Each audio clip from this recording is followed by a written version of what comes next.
Episode 510. Episode 510. Just practicing.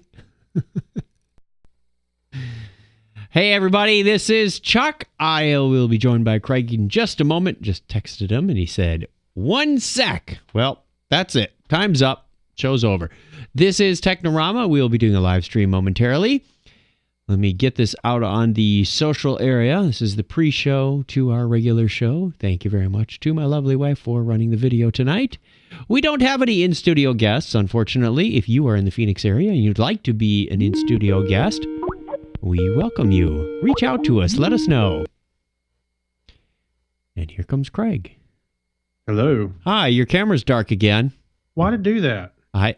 It's not my camera. I don't know. There it goes.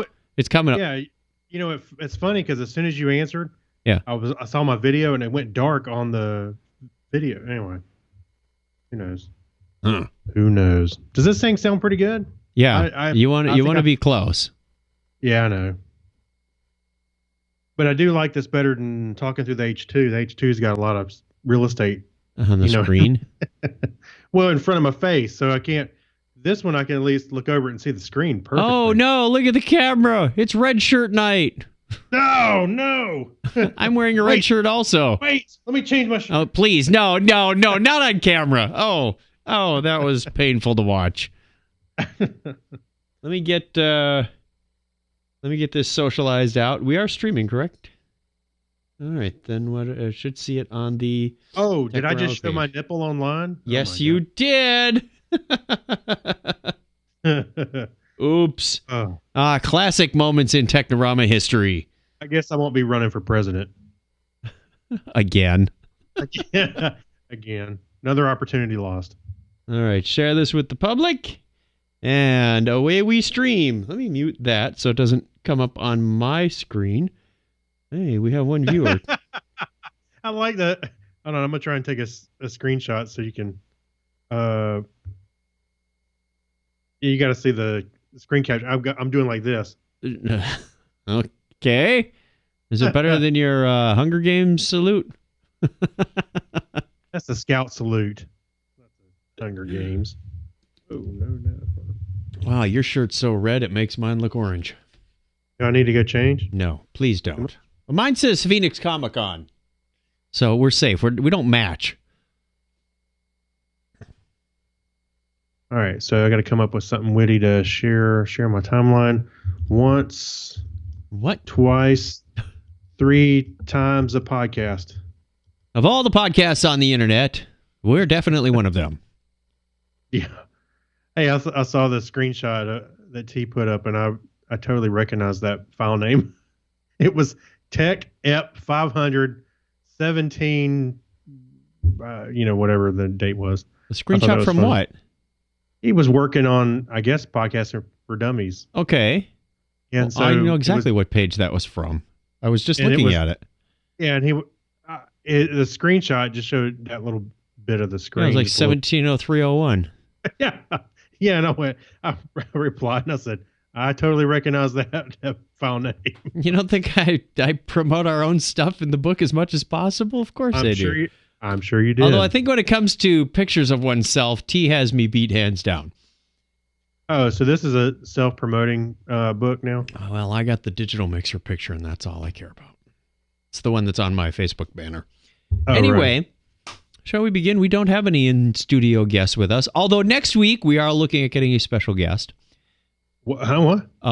It's not confirmed yet. We're still putting together plans, but Rick Stringer of the former podcast Variant Frequencies will be in town. That's right. I thought you were going to say Jody, the new doctor. I was like, man. Oh, that would be nice to have her in studio. I don't think that's going to happen, though. No, probably not. She'll say, Techno what? I do have something to say about that on the podcast. All right, save it for the show. All right, fine.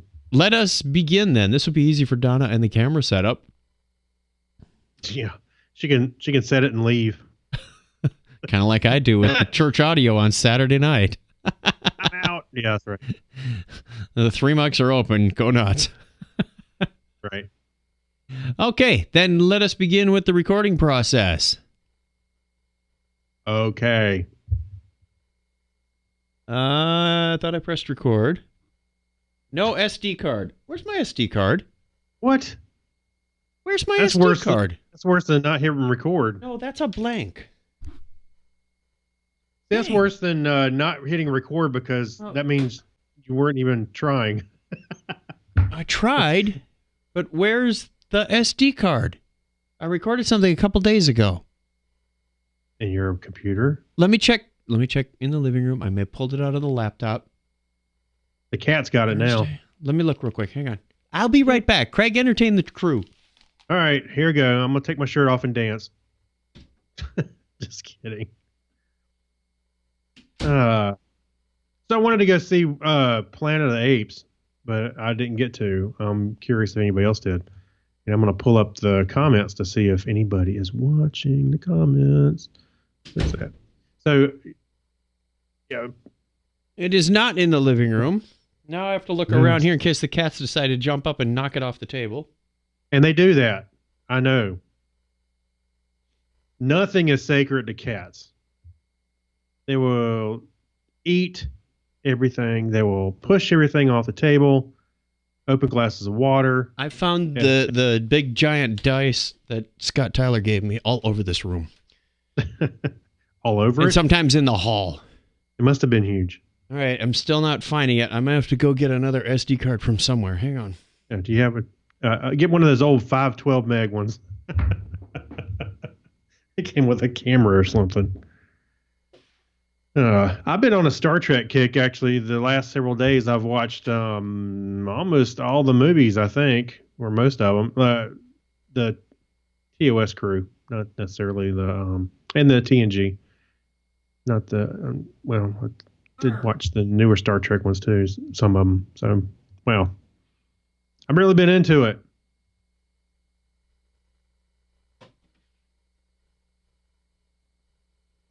Do you have fiends who should see this video? No, friends. Yes, I do.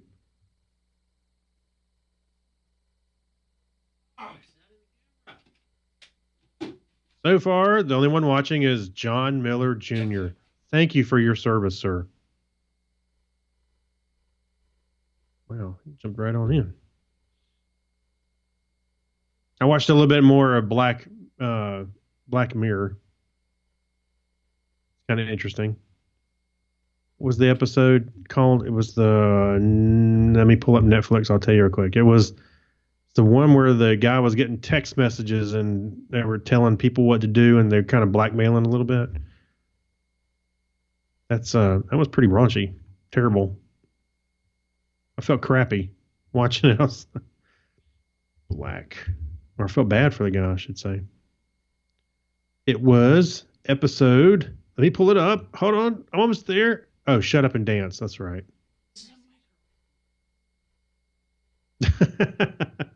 It's always something. You got an SD. Oh, hey, Tim.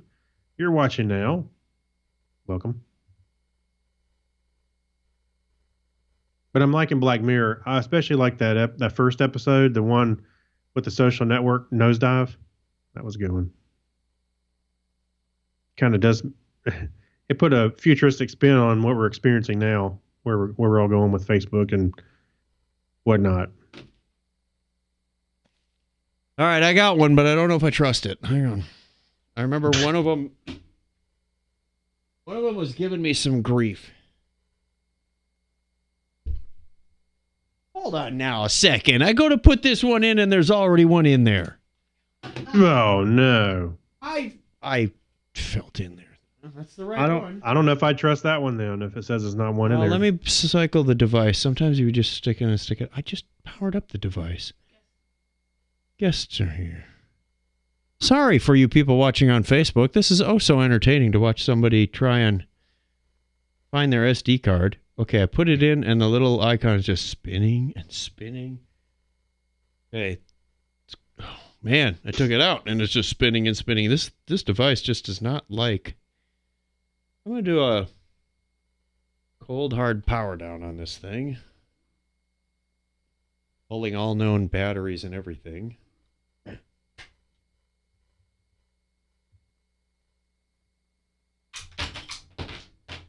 Batteries ahoy! So did you see Spider-Man yet?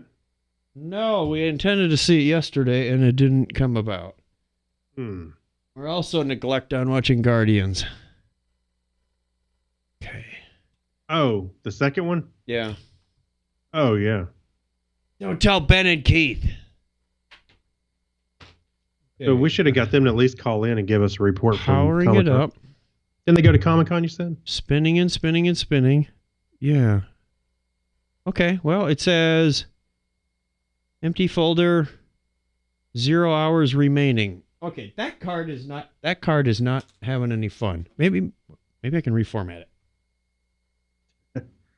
I don't think there was anything worthy on there anyway. Okay. Wait, my homework. Yeah.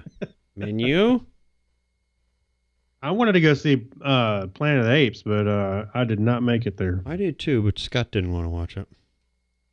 Scott didn't want to see that? SD card. He says he didn't get into the Planet of the Apes movies. Are you sure you want to format this? Error. Okay, that's not good. Okay.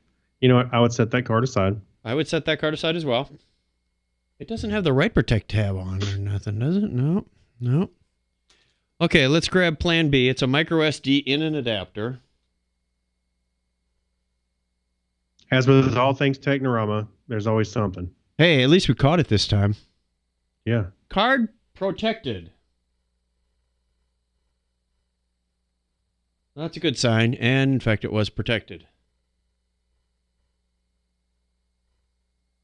Unprotected, bring it back out. Well, you should always use protection. Move other H-series files. Are you sure? This might have been in the H2 at one time. Yes. Didn't the H2 come with a 512 meg one? I thought it was a 2 gig. Was it 2? I remember getting something. Maybe it was a camera or something. It came with a 512 meg. Eric Alexander has joined. Hi, Eric. And it says 15 hours, 33 minutes remaining. That's not enough. Let's start with that. Clearly not. A long show. All right, let's try this again. Apologies, just a few minutes late. Not as much fun as I was having with the external monitors, but almost. You missed all that fun. This wasn't just a SD card thing.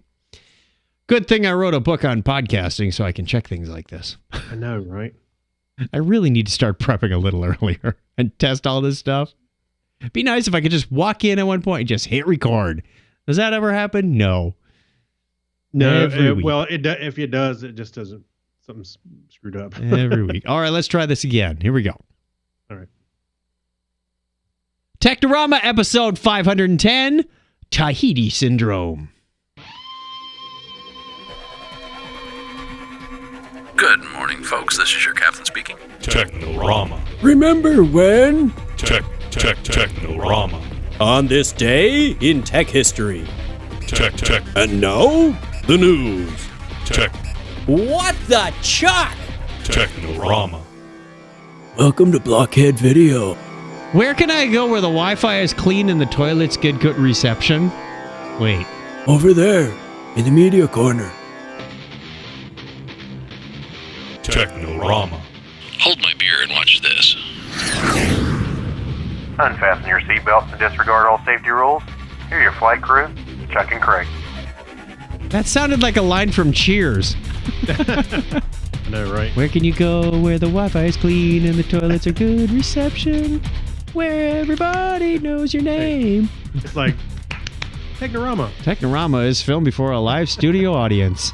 Welcome to Technorama. If this is your first time joining us, welcome. This is the show with a lighthearted look at tech, science, sci-fi, and all things geek.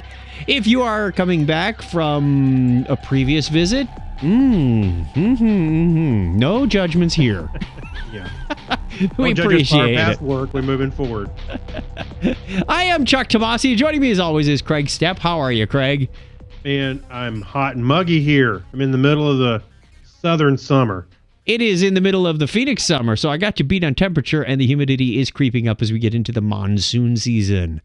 Do they get humidity out there? Yes, we were up to 46% the other day. Wow. Well, hey, and it was also like 95 degrees, so it is starting to get muggy when you think about, hey, I could usually walk around in 112 and not break a sweat. I saw this animated GIF, and the guy said he was in Arizona, and he threw water onto a manhole cover, Yeah. and it sizzled like he threw it in a frying pan or something. It went away. Not quite, but close. If it's 100, what was it, 124? Yeah. Water There, boils at 212 Fahrenheit. I don't know, those manhole covers ought to get pretty hot. Not up to 200 degrees. I want to. Hey, well, next time you have one of those days, you go out and try it.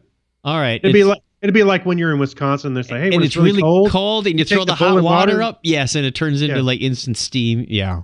Yeah. So you're I've having done the that. so now you're doing the same thing, but in Arizona. Yeah. Just throw a cup of water in the air. It turns to steam. What an idea. Just like it does when it's freezing. All right, let us get started with the history thing since we don't have any feedback. I believe I forgot to post the question to Facebook this past week. The good question too. We'll get back to that, but it shows that people who are listening on a podcast aren't necessarily responding in kind, but we'll get there. Let's do this. All right, let's do it. On this day in history for July 19th, 2017, this is the 200th day of the year in the Gregorian calendar. I'm sorry, we were just talking about the number 200 and it threw me off. There are 165 days remaining in 2017. It was on this date, in 1817, that unsuccessful in his attempt to conquer the kingdom of Hawaii for the Russian-American company, George Anton Schaefer is forced to admit defeat and leave Kauai. That was kind of worded a little weird, wasn't it? You never know how that algorithm comes out. That's probably right. Also, on July 19th, 1843, Brunel's steamship, the SS Great... Brunel's steamship, the SS Great Britain, is launched, becoming the first ocean-going craft with an iron hull and screw propeller, becoming the largest vessel afloat in the world. Wow. 1843. That's a modern ship, in my opinion. Yeah. July 19th, 1900, the first line of the Paris Metro opens for operation. Also in this date in 1963, Joe Walker flies the North American X-15, a record altitude of 106,010 meters, excuse me. That's 347, 800 feet for you Americans. That's 10 times as high as your average commercial airliner flies. Yeah, it was exceeding an altitude of 100 kilometers. This flight qualifies as a human space flight under the International Convention. In 1963. How about that? Yes. It was 34 years ago today that please move your cursor, Craig. Your name is over my writing. No, it's still over my writing. Put it somewhere else. It is somewhere else. Okay. It was 34 years ago today that the first three-dimensional reconstruction of a human head in a CT is published. Whew. It's hard moving around with this concurrent document editing thing. And now we can 3D print it. Happy birthday goes out in this day to Italian monk, missionary, and painter Giuseppe Castiglione. He was a Jesuit painter born on this date in 1688. Samuel Colt, American inventor and industrialist, was born on the same date in 1814. Born July 19th, 1865, American physician Charles Horace Mayo. Think he had a sandwich or something. Yeah, and some of my favorite work came from this guy. Max Fleischer, the animator, inventor, film director, was born on 134 years ago today. I remember specifically he did some of the Superman cartoons. Very cool. Russian mathematician Alexander Kitchin. I get the Russian mathematician this week. He likes to cook. Born 123 years ago today also. And Richard Ornawi, the American chemical engineer, was born 97 years ago today. I gotta check my algorithm. That's three lines that all three of them end with X number of years ago today. It's not supposed to repeat. And I see extra periods around here. Well, that's a parsing issue that I get from the REST API, but we'll go on. Harold Camping, American doomsday prophet, was born on this same date in 1921. American director, producer, writer Arthur Rankin Jr., born on this date in 1924. Didn't he also do cartoons or something? Was he part of Rankin Bass? Yeah, I believe so. With the Rudolph the Red-Nosed Reindeer? Yeah, and all the Christmas stuff. Yep. Okay. Also turning 70 today is English musician and astrophysicist Brian May. Father of IMAP protocol, Mark Crispin is born 61 years ago today. He'd be so proud of his child. It's all grown up. Yeah, no. I'm sure it's in wide use today. Actor Anthony Edwards was born today in 1962. 1861. Also turning 47 today is American mathematician Bill Chin. English actor and film producer Bumber comes Smanderbatch, Cabbage Patch. Why does everybody mess his name up? Come on. Benedict Cumberbatch was born today, 1976. Holy cat food, he's young. Yeah, and also born today, also turning 35 today is an American actor, Jared Padalecki. From Supernatural. He's 30, oh, yeah. Okay. He's 35. Yeah, he's the big Jolly Green Giant guy. Listener birthday today include, well, it's not today, coming up in the next week, July 23rd, Dave Perillo, from the formerly named Megapodzilla podcast, and Monty Gogg's Art-A-Rama. And friend of the show and friend of many other shows, Matt Wallace, has a birthday on July 25th. Happy birthday. Didn't he work on 60 Minutes? That was Mike Wallace. Nice try. If you want to get your name on the birthday calendar, go over to truckchat.com/wiki. We would love to give you a shout out at the appropriate time of year. And, some people have their wives, their anniversaries, their bar mitzvahs. Their dogs. That's right. Don't go nuts. Okay, go nuts. That's what the show's all about. Happy birthday to all of them. And if it's your birthday and we didn't give you a shout out, happy birthday to you also. We want to wish you all the very best. That's it. That's the way it was on this day in history for July 19th, 2017. I believe the band is winding down. Let's take them out. On time? Wow.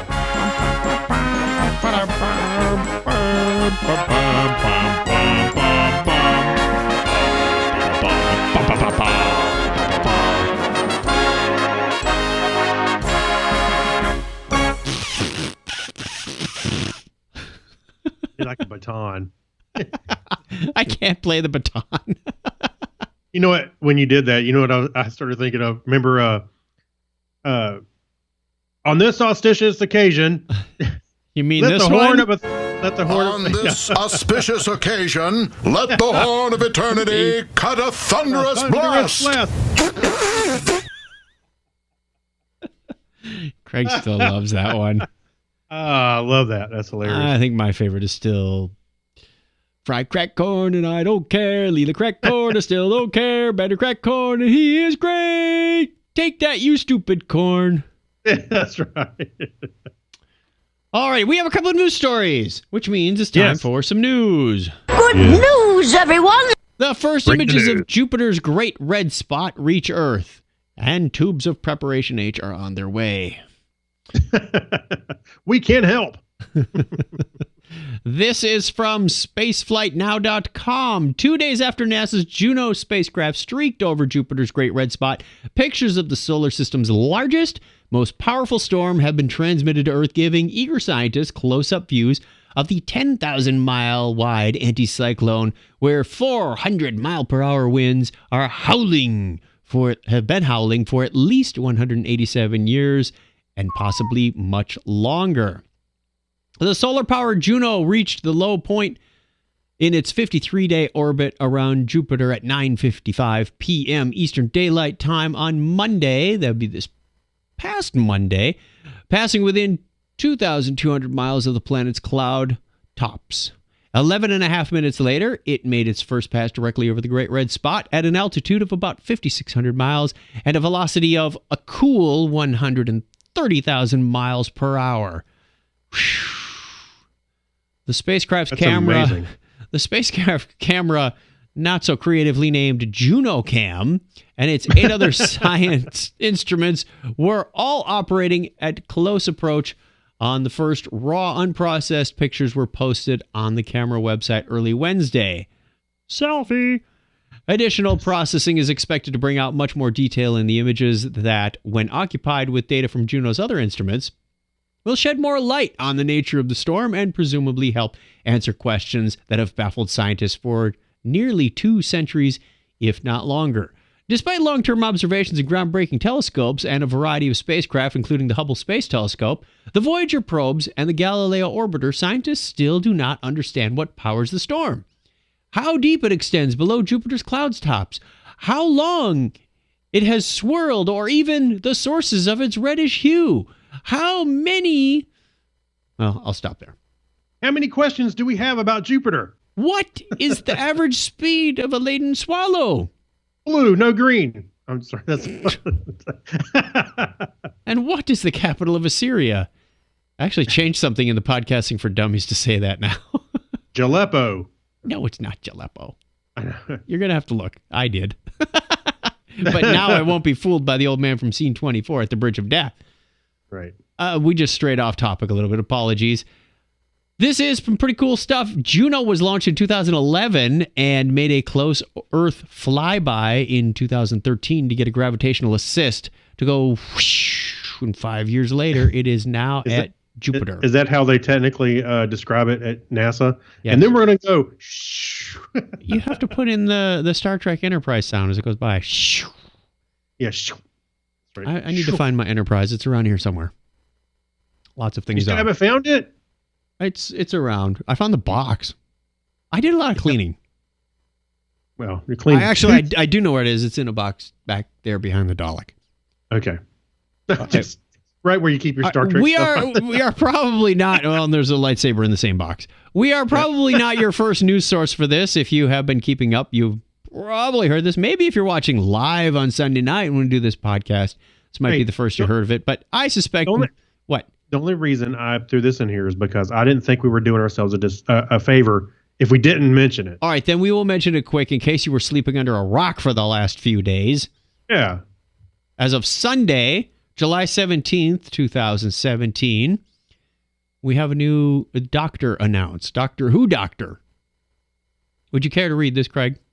Sure. So Peter Capaldi, the 12th Doctor, who had said he wanted to see a woman replace him in the TARDIS, and so did the former Doctor Who's Billy Piper and Kieran Gillen. I'd say they're biased, but I'm just kidding. Hey. And today it's official. The 13th incarnation of Doctor Who will be portrayed by an actress, specifically Jodie Whittaker, who American viewers may remember from her performance as a CIA officer and as Sandra Grimes in the 2014 miniseries The Assets, which I don't remember that. But I have seen her before, and I'm interested in it. I think this is a good turn. A lot of people are going, hey, it's great to be progressive and all that. And I don't want to say that they're being progressive. I want to think that she's the right person for the job. You know, that's it. I'm curious to see where it takes the show. It's got a whole new level of perspective, creativity. Absolutely. I mean, look at what happened when they brought in, River Song. And she was not quite she was the doctor's spouse, but it was, I don't know. I'm curious to see where it goes. Yeah, but I mean, I've seen haters online already. What? I've seen people saying yes, and I've seen people going, hey, they're being progressive, maybe even a little bit. I it's not necessarily progressive. I want to see a female succeed in there as something new, because we have. And honestly, I mean, I love watching Doctor Who, but it's kind of the same. They need something to get out of the thing. And I'm hoping that she's the right actress to do this, because if she does, it could be something special. Yep, I agree. Yeah. So there you go. Stay tuned for more details. It will be an interesting season with the 13th Doctor. I missed something, and I'll admit it. I haven't watched a whole lot of the Peter Capaldi series. I was going to mainline them, and I just kind of got behind. Wasn't there a limit on the number of times a doctor could regenerate? Yes, but that I'm trying to think. That's kind of been changed up. This is where we need Ben and Keith really bad. Yeah, right. Well, right before Peter Capaldi came around, there was the whole. I'm having trouble articulating it, but yes, they worked around that. So now there can be a bunch more. He's got his regenerations have been regenerated in themselves. His counter's been reset. Yeah, I'm sure his SD card's been reformatted. I know somebody can articulate this a lot better than I can. Okay. But basically, the counter's been reset, so there can be more than just the 12. We'll get them back online when they come back from break. Yeah, they can explain it. They can explain it. They can mansplain it to us. Let's take a real quick break. We'll be back with some hacks and strange stories and many other fun things to talk about right after this quick break.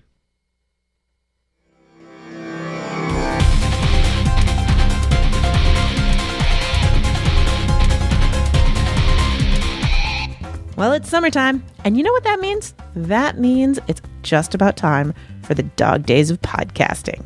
The 30-day challenge where podcasters get together and record quick and dirty, fun little podcasts that they throw together onto a master feed, and you get to join in on the fun. There's 2 ways you can join in.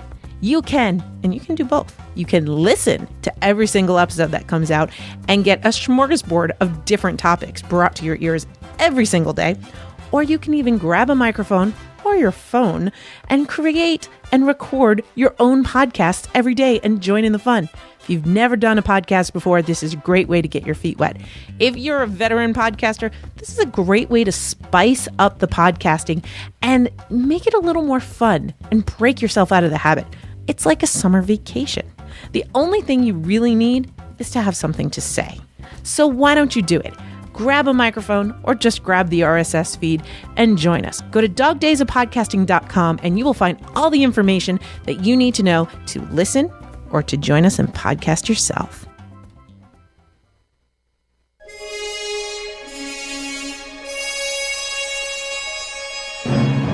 Hi, this is Garrett Wong, Ensign Harry Kim from Star Trek Voyager, and you're listening to Technorama with Chuck and Craig.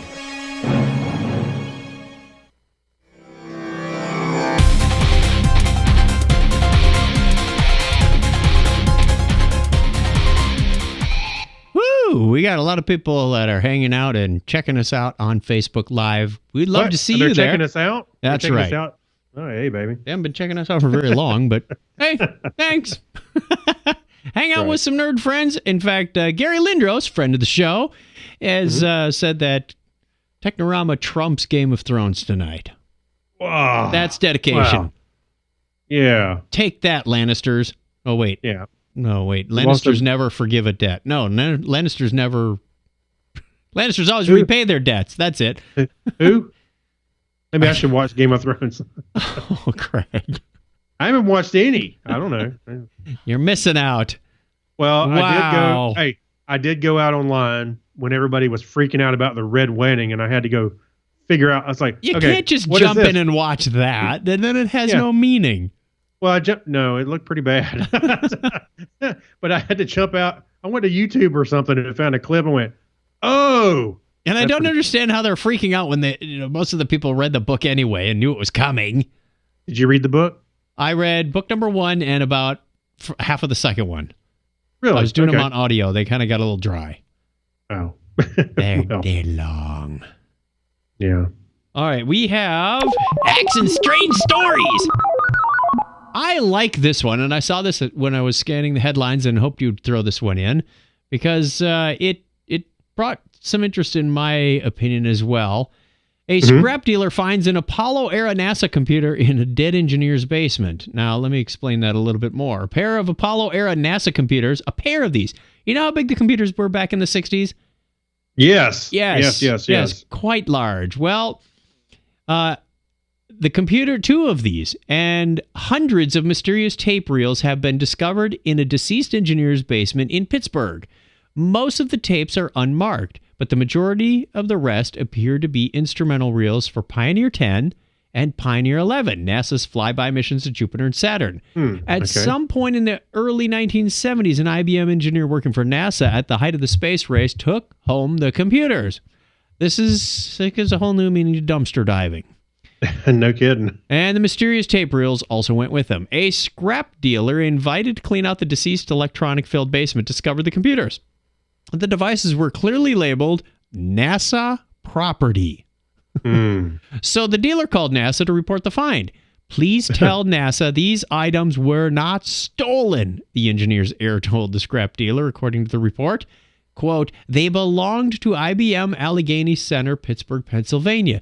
During the 1968 to 1972 timeframe, IBM was getting rid of the items, so the engineer's name, redacted who shall be not named here, asked if he could have them and was told he could have them. Oh, what are you going to do with those 4 closet-sized computers when you're done with this project? Well, I was going to say it's kind of impressive to move those into a basement. I can imagine. Well, there are some comments that say these are so large that it says NASA told the family that the deceased that it was not in the junk removal business. Ars Technica reports, adding, the 2 computers are so heavy that a crane was likely used to move the machines. A NASA archivist concluded there's no evidence of the tapes contained anything of historic significance. Alrighty then. So if they're in the basement, because the guy formatted them as soon as he brought them home. They're in the basement, and you needed a crane. Guess how you're going to get them out? Yeah.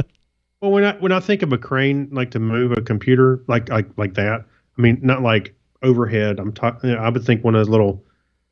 I'm thinking overhead, like the same way they got the AC unit on my roof last summer. No, I'm talking about. I think it should be. It's probably more of a. It's probably not much bigger than a person, so you can move them around, almost like not a forklift. I'm thinking to get them out, they're going to have to be dismantled. Well, yeah, that's one way to do it. I mean, there's a bunch of different types of cranes. Yeah, cranes. Basement cranes, sandhill cranes, open cranes. Have you ever seen the large beam ones that are in a warehouse? It's a big beam. Yes, the overhead track cranes. Yep. All right. Shout out to the chat room. We did our shout out to the chat room. That's all I got to say about cranes. Yeah, we didn't have much to go. Scott Tyler is watching. He's not living with us this week, so he can't be on the show. Living with you this week? He is temporarily in his condo. He's between the Binary Studio and his end home destination, but he will be making a short stop by between there again one more time. He's not homeless.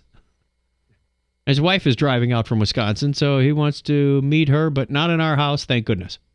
Oh, I thought they were both there. No, they have not been here. She is starting her job in a few days. Oh, okay. But she needs to finish the closing out of the house out there. Oh, well, we can talk about that offline. Okay. Hey, everybody, guess what? Let's talk about Scott's business. Maybe that's our Patreon show. Let's talk about what's happening with Scott. Don Schlentz was in the chat room for a while. This is the man who taught me my first college computer course. Oh, look, he's still checking up on you. I tell you. And I have some punch cards around here somewhere, too. I think he's hoping you'll make something of yourself one day. Hasn't happened yet. That's right. What a disappointment watching Technorama. Yeah. I'm out. Click. This is why I stopped teaching. Right. Whoa.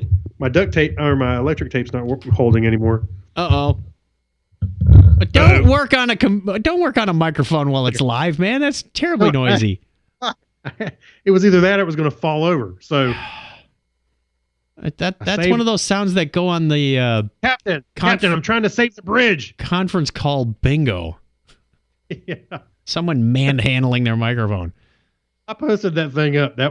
I know it was on Reddit before, and I shared it. It was a board, and Chuck kind of ran with the idea, but it was a board. It was almost like a pool board. Okay, what are we going to get today? And it was like conference call bingo, and it had a bunch of squares, 5x5 grid, and in there were the common phrases you often hear on a conference call, like, "Oh, I'm sorry, I was on mute," which is the legitimate lie that says I wasn't paying attention. Or, could you repeat that? I didn't hear it. What was some other ones? Who just joined? Yeah. Was that a child or an animal noise? Both. Yeah. Can everyone go on mute? Can everyone see my screen? That's another go. Yeah. I'm sorry. It's still loading. You're still sharing. There's a lot of them that we all laughed at. I threw in another one that said, okay, let's give everyone another minute or two to join. It's 3 minutes after. Why are we're punishing the punctual as they like to say in education services at our company.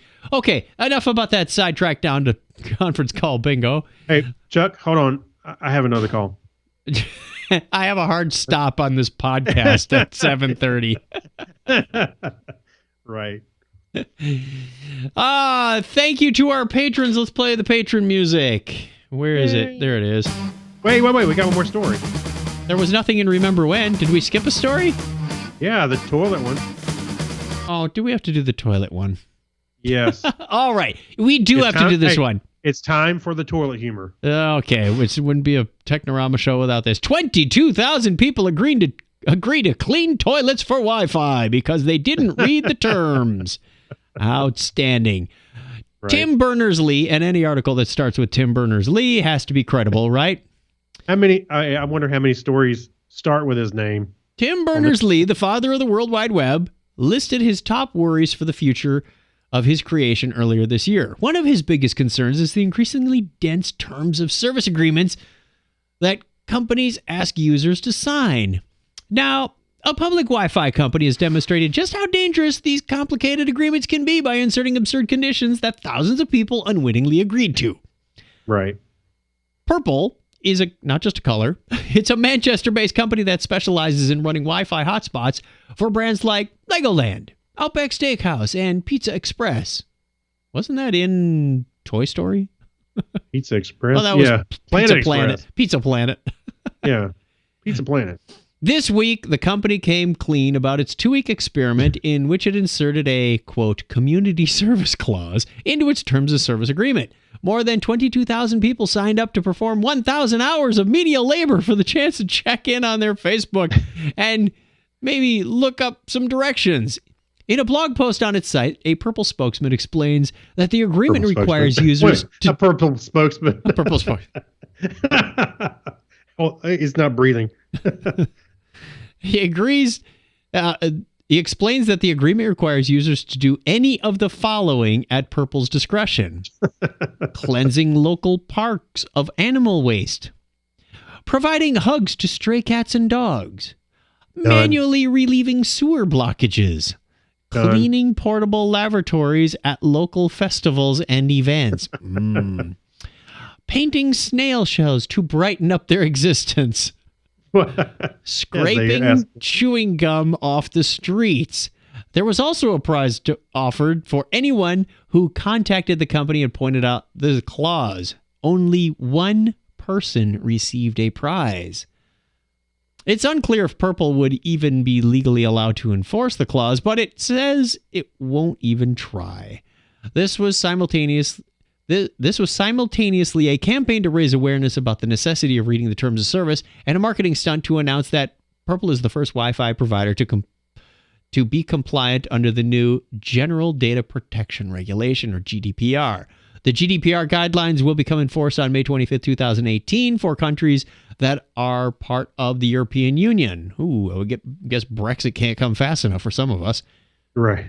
The new regulations are intended to simplify terms and conditions as well as provide more transparency for customers to understand how their personal data will be used. Here in the U.S., fancy consumer protections are anathema to freedom, and I can't pronounce it. Anathema.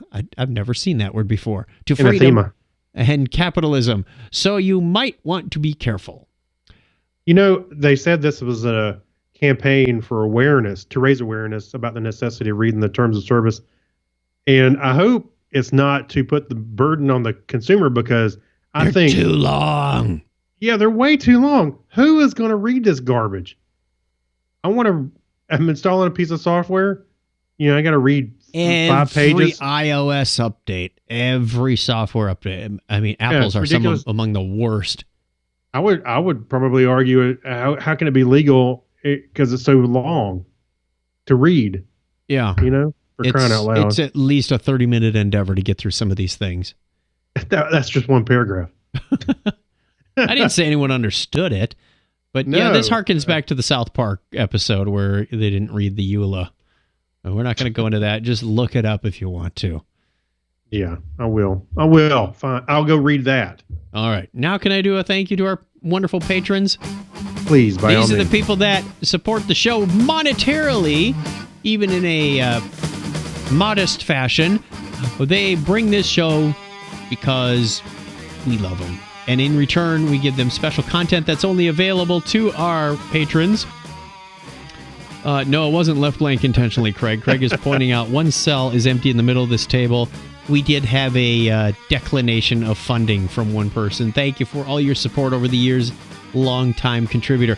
These are the people who are currently contributing. Kyle Nishioka, Mike Wills, Steve Therian, Saturday Morning Media. We know who that is. That's our good friend Grant Pachoco. Yep. Chris MC, who's currently on tour with the MST3K live. Yes. And we will be seeing him Thursday night in some shape or form. I get to see him in August. Okay, Yes. you have to wait. Ha ha. Yeah. Don't spoil it for me. It's the same movie every time. I mean, some cities do have a double showing of a different movie. Well, there is a secret showing, and Yes. I was just like, I don't know if I can sit around for 4 hours and No. watch. That's a lot, but so at least I'm seeing one of them. Looking forward to seeing that. I'll give you a review next week. Chris MC, Alexis Duran, Ben Vaughn, Dennis Patnod, Amy Bowen, Avner Braverman, Leon, John Noble, and Kay Beaumont, our newest member. Thank you very much for your support. We greatly appreciate it. As I mentioned before, if you want to be part of this illustrious and elite group, go to patreon.com/Technorama podcast.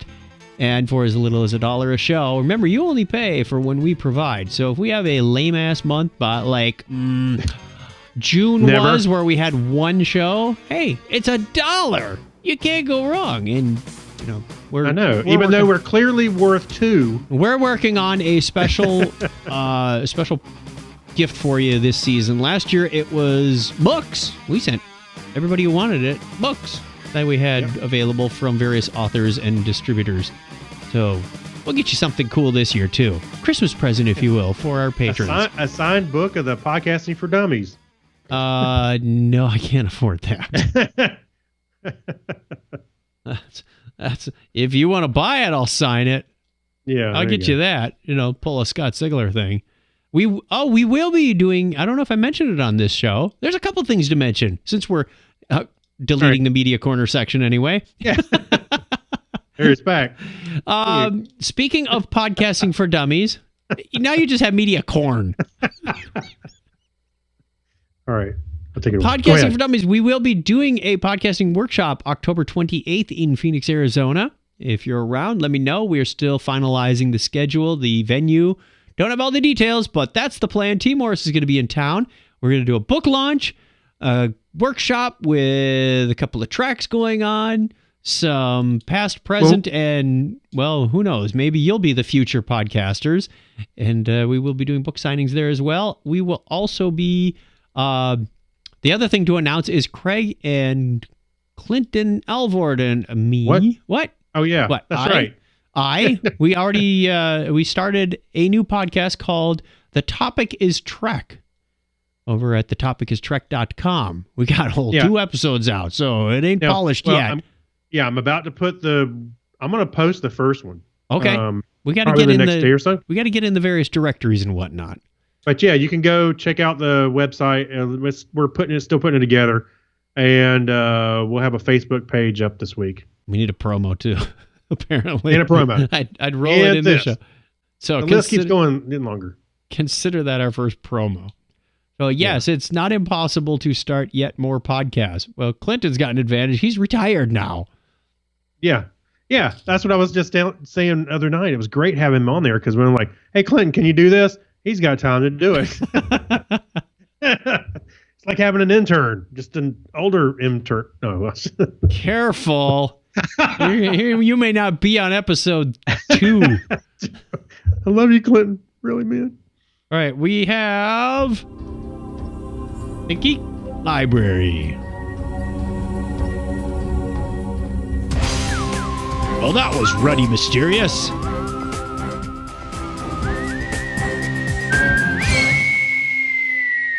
Ow. I wish you turned the volume down a little bit. Did I resonate on you? Yes, quite much so. Scientists say tardigrades will be the last animals on Earth. And what are tardigrades, you may ask? They're those little cows. What? They look like little cows. No, they don't look like little cows. They have 6 legs. No, look at the face. It looks like... Never mind, go ahead. Anyway. Microscopic tardigrades have nothing to do with Doctor Who. They are also known as water bears. They are the toughest animals on the planet, capable of withstanding intense radiation, extreme temperatures, and even the vacuum of space. In a fascinating new study, researchers have shown that tardigrades are poised to survive literally anything that nature throws at them, and that the animals alive today, they'll be the ones standing before the sun annihilates the Earth billions of years from now. I did the same thing. I had to cough too. I was like, why? At least I muted. No, you didn't. You hear me, but the recording doesn't. Ha ha. Oh, that's right. Yes. Okay. The point of this cheery study published today in Scientific Reports was to determine the conditions under which all life on Earth might be extinguished, and the phenomena could instigate the premature sterilization of the planet. The word premature is key. The sun could sterilize the Earth in as few as 2 billion years and engulf it in about 5 to 7 billion years when it turns into a red giant. But that's not what this research team was interested in. It kind of reminds me of Alice's Restaurant. That's not what I came here to tell you about. Right. They wanted to know if something else might be capable of exterminating all the life on our planet. Such an exercise is not completely frivolous. The answer to this question could tell us about the resiliency of life and the extreme conditions under which it can survive, or not survive, on Earth, Mars, the frigid subterranean waters of Europa, or some dark corner of the Milky Way. As Avi Loeb, we'll go with Lieb, it's Loeb, an astronomer at the Harvard-Smithsonian Center for Astrophysics and co-author of the new study, told Gizmodo, I was curious about which astrophysical phenomenon can eradicate life, so this can guide us in which environments we should not search for life. First, Lieb and his colleagues had to answer the fundamental question, which animal on Earth is the toughest to kill? That animal, to virtually no one's surprise, is the freakishly durable tardigrade. This 8-legged... 8? Thought I counted 6 on that picture. 8-legged wee beastie, 2, 4, 6. Well, maybe those 2 in back are little legs. Who knows? They look more like claspers.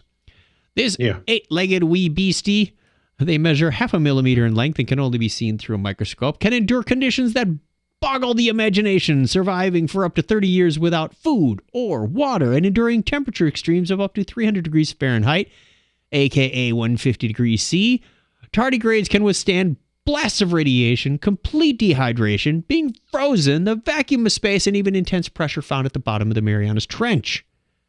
It should come pretty amazing. As little surprise, therefore, that these animals, which emerged 350 million years ago during the Cambrian era, have managed to survive no less than 5 mass extinctions. With the tardigrade chosen, Lieb's team then explored the various ways in which this creature could be completely wiped off the planet. Incredibly, they started killing them? Well, there is a way. Incredibly, they found that these ancient extremophiles will likely survive all natural calamities from asteroids to supernovae through to gamma ray bursts and wandering stars. Because wait, don't shoot them with gamma rays. None of these events are likely to trigger the only thing that can truly destroy tardigrades, the boiling off of the world's oceans. Right. Yes, you read that right.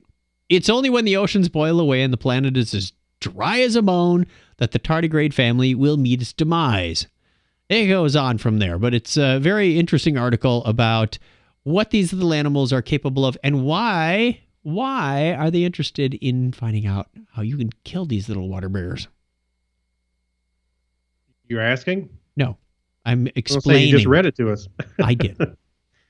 Well, yeah. I was just... You said shooting them with gamma rays. I was like, don't do that. Well, if an asteroid were to come along and blast into the Earth, here's the cool part. Some of these little guys are going to be on board of the rocks that blow off the Earth, and guess what? They're going to be on Europa, and they're going to be on... traveling. They'll be space travelers. They're going to be space travelers, and just like we have rocks from Mars, Mars is going to have rocks from Earth, and they're probably going to be infesting the place all over. Wow. Pretty interesting. They are. Tardigrades are neat.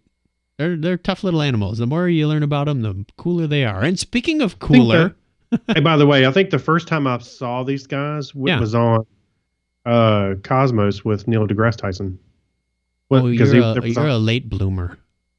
What? No, I mean, I've never. I don't You've know. never heard He of was talking Tardigrades? about- No. It was, yeah, they were featured on there. Yeah, he was talking about. I think that was the one where he's talking about the universe inside the water droplet. Yes. When they went really small. Mm-hmm. All right, read us our final story for the evening. Why? Yes. This is. When I saw this picture, I was like, "This is just too crazy."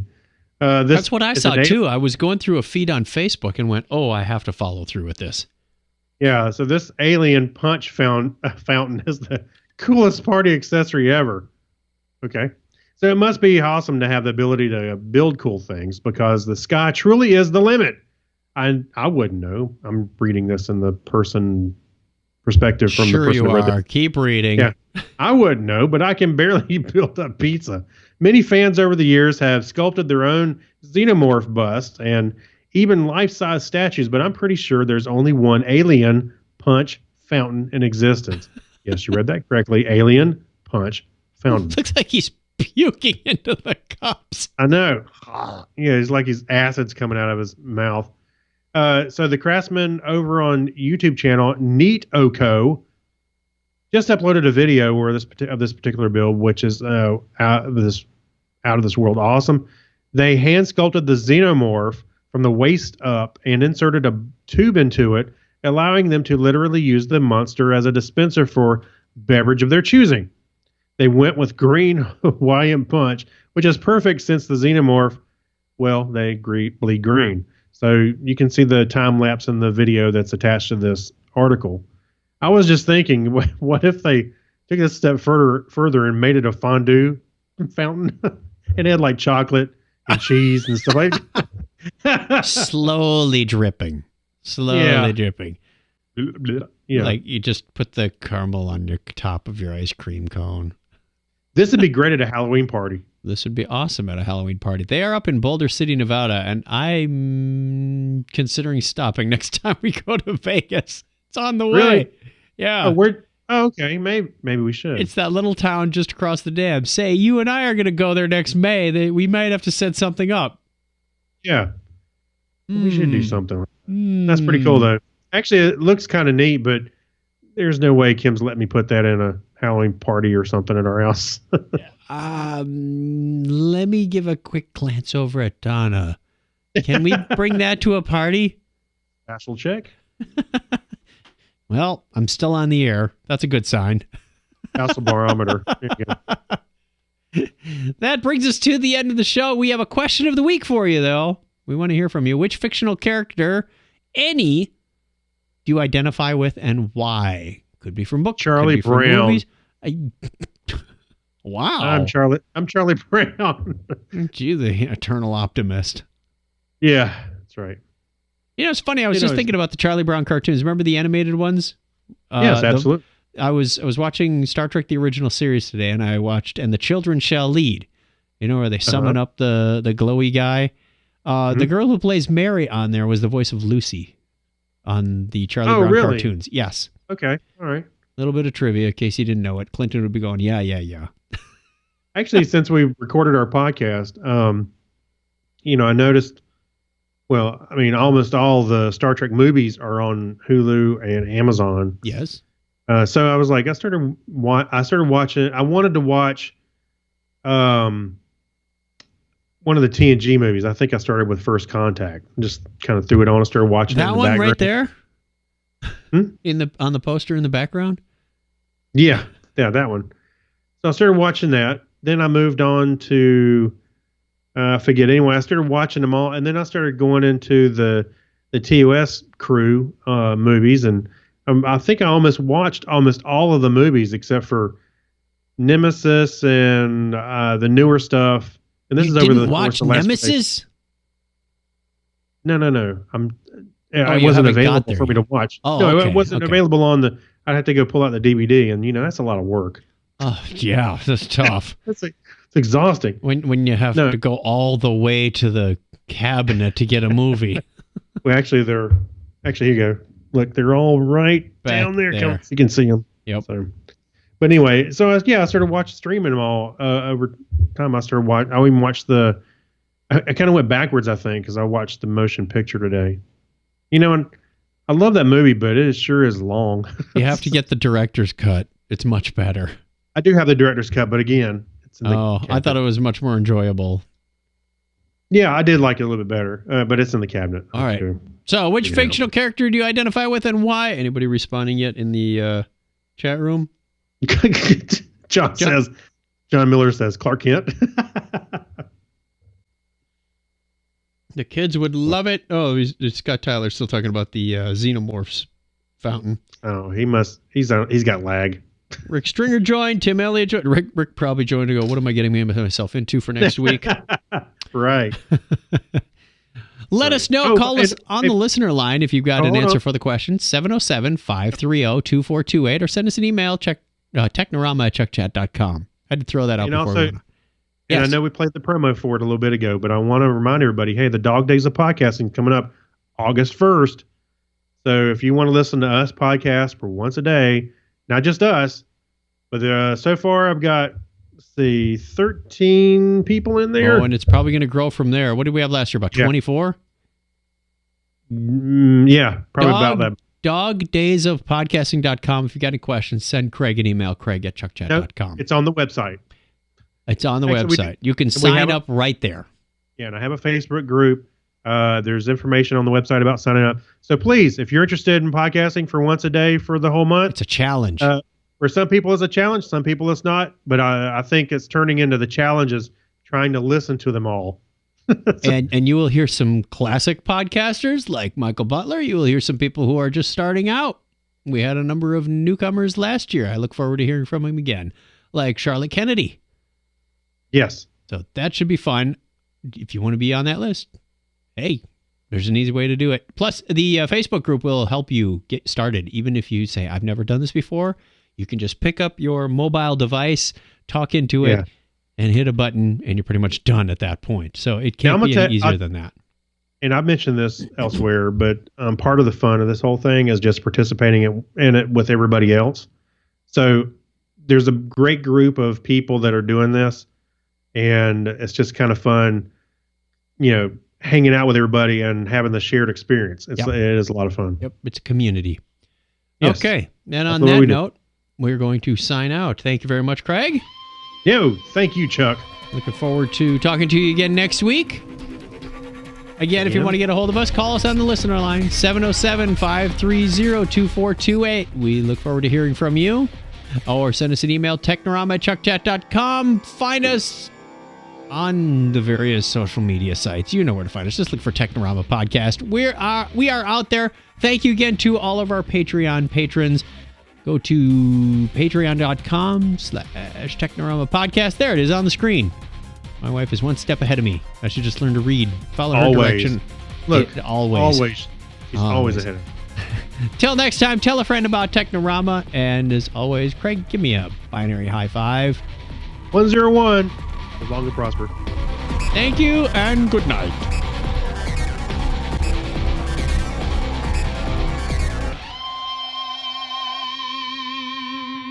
Now go get your Game of Thrones on.